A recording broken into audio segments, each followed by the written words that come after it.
శివుడు దీన్ని చూస్తూ ఉంటాడు. సాధారణంగా నాబోటిగాడు బాహ్య సౌందర్యం చూస్తాడు. వాళ్ళు బలంగా ఉన్నారా, బలహీనంగా ఉన్నారా, వాళ్ళకి డబ్బు ఉందా, వాళ్ళకి డబ్బు లేదా, వాడు అధికారి కాడా, ఇటువంటివన్నీ నాబోటిగాడు చూసేవి.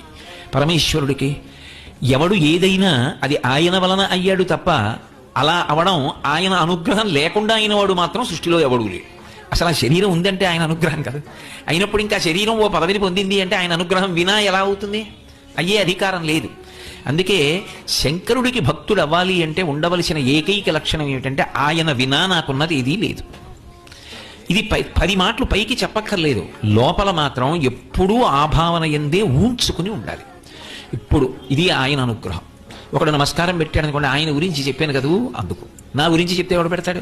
కోటేశ్వరరావు గారు తన గురించి చెప్తున్నారట అంటే మీలో 10 మంది వస్తారా? రారు. మీరందరూ ఇంత కష్టపడి ఇంత దూరం ఇంతంత ప్రయాణాలు చేసి వచ్చి ఎందుకు కూర్చుంటున్నారు? నేను పార్వతీ కళ్యాణం చెప్తున్నాను కాబట్టి.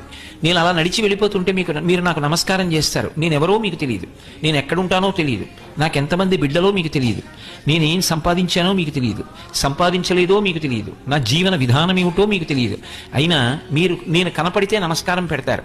మీ చిన్న చిన్న పిల్లల్ని కూడా అదిగదిగో ఆయన దగ్గరికి వెళ్ళి దండం పెట్టు అని పరిగెత్తించి పంపిస్తారు. అవన్నీ నా కొరకే అనుకుంటే అంతకన్నా అర్థం లేని విషయం ఇంకోటి లేదు. నేను ఆయన గురించి చెప్తున్నాను కాబట్టి ఆ విలువ వచ్చింది.